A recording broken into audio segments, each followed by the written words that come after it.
The sound of a Toyota engine is supposed to be the sound of forever. For decades, that sound was the deep, lazy rumble of the 5.7-liter 3URFE V8. A block of iron and aluminum so over-engineered it became the gold standard of the American work site. You didn't buy a Tundra for the fuel economy. You bought it because at 200,000 miles, it was just getting broken in.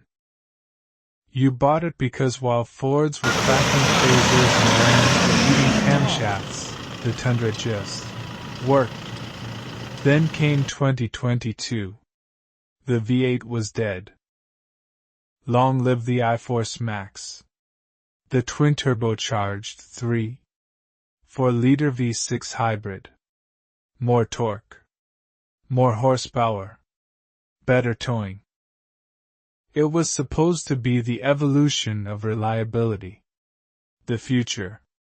Instead, it became a crime scene. We are looking at a forensic disaster that has cost Toyota Motor Corporation an estimated $1 billion. This is not a story about a bad infotainment screen or a rattling tailgate. This is a story about the heart of the machine suffering a cardiac arrest. This is the story of how a microscopic piece of metal, smaller than a grain of sand, brought the world's largest automaker to its knees. Welcome to the investigation of Recall 24 V381. To understand the gravity of this failure, we have to go inside the engine block. Specifically, the V35 AFTS. This is a marvel of modern metallurgy. Laser-clad valve seats. Electric wastegate actuators. It is a Swiss watch compared to the sledgehammer that was the old V8. But Swiss watches do not like dirt. And they certainly do not like swarf. Swarf. It sounds like a throwaway word. In machining, it refers to the waste metal, the shavings, the debris left behind when a CNC machine mills a block of aluminum into an engine. In a perfect world, high-pressure washing systems blast every micron of swarf out of the oil galleries before assembly. But between late 2021 and early 2024, at Toyota's Alabama engine plant and the legendary Tahara plant in Japan, the washing process failed. It wasn't a total failure. It was insidious. Debris remained trapped in the complex, labyrinthine oil passages of the engine block. These shavings sat dormant during the test drive. They sat dormant during the first oil change. But as the engine cycled, heat up, cool down, heat up, cool down, the debris loosened. It entered the oil stream. It bypassed the filter. And it headed straight for the most critical component of the bottom end, the crankshaft main bearings. Imagine a piece of steel while getting forced between two pieces of glass moving at 5,000 revolutions per minute. That is what happened inside thousands of Tundra engines. The debris embedded itself into the soft bearing material. It scored the crankshaft journals. Friction spiked. Temperature skyrocketed. And then, the knocking started. A rhythmic, hollow thud from the bottom of the engine. The death rattle. For the driver, it happens on the highway. You go to pass a semi-truck, the turbos spool, the load increases, and suddenly, loss of motive power. The dashboard lights up like a Christmas tree. The truck goes into limp mode. You pull over. And you never start that engine again. When independent mechanics, forensic teardown artists, finally got their hands on these seized engines, what they found was horrifying. Main bearings that looked like they had been chewed by wolves. Metal flake in the oil pans that looked like glitter. This wasn't a weak part failing under stress. This was an assassination from the inside out. For months, Toyota was silent. Forums were on fire. Owners were terrified. Was it a design flaw? Was the V6 simply too stressed? The internet armchair engineers screamed that a twin-turbo V6 couldn't handle truck duties. They were wrong. The design was sound. The execution was fatal. In May 2024, the hammer dropped. The National Highway Traffic Safety Administration, NHTSA, published the documents. Recall 24 V381.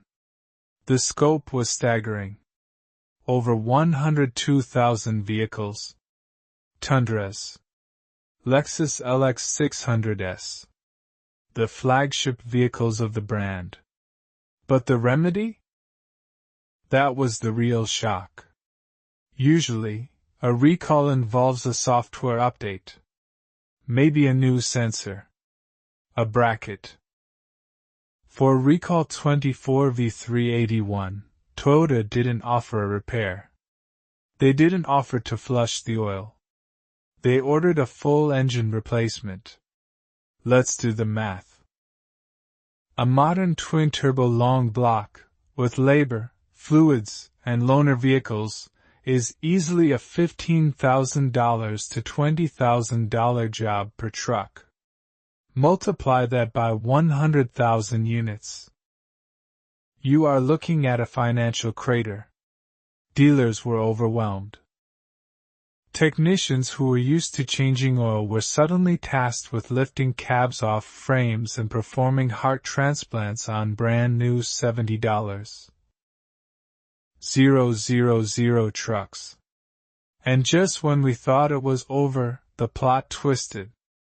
November 2025. Just a few months ago. The reports started climbing again. Trucks outside the original recall window were failing. The clean engines weren't clean.